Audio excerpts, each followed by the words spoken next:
By the end of this video, I hope we can all agree that creating art and growing your art account are vastly separate practices. It took me realizing this to go from 5 years of solemn obscurity to 1 year of rapid growth to potentially being able to live off my art as a career. Realizing this though is only the catalyst. The first step that I took, and hopefully you can take too, is the valiant act of establishing a brand.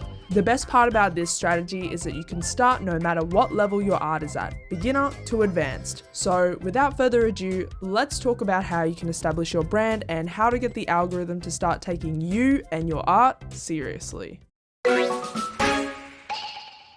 Before you establish a brand, you must first reframe how you look at the content you put out online.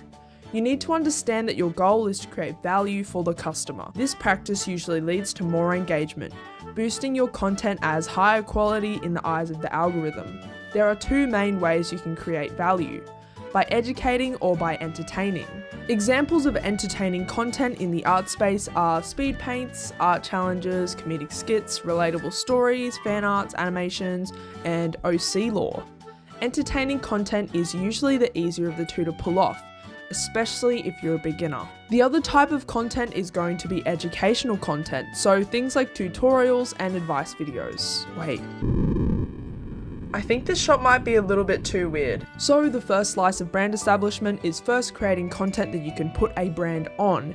Instead of just dropping your art and running away, try to create some value for your audience. Of course, do not let this overtake the reason why you create art. Just use the experiences around your art to create a discussion with the viewer. Also, try to be unique and truthful to yourself and what you want to say. We all have something different to offer, and there really is no point of rehashing previous content we've seen already, unless you're adding something new. I promise you, if you have an original take or an idea for a trend, it'll be much more rewarding to see that flourish than something you've taken from someone else. So, now that we have the content, how do we establish the brand to put on it? There are many ways, but today we're going to be focusing on one specific method because absolutely anyone can do it, and it's what personally worked for me, and that is making a persona. If you take a little meander down my Instagram reels, you'll notice that there's one thing that all these videos have in common. I'm there.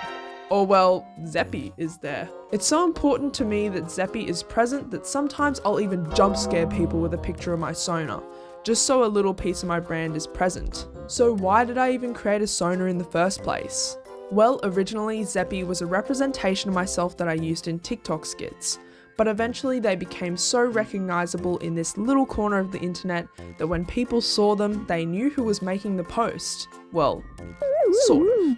I apply this same branding strategy in most of my content, featuring Zeppy in a lot of the stuff I create. Not to devalue it, but I try to think of my art in content creation as more of a background prop that entices viewers to go and check out the rest of my art later.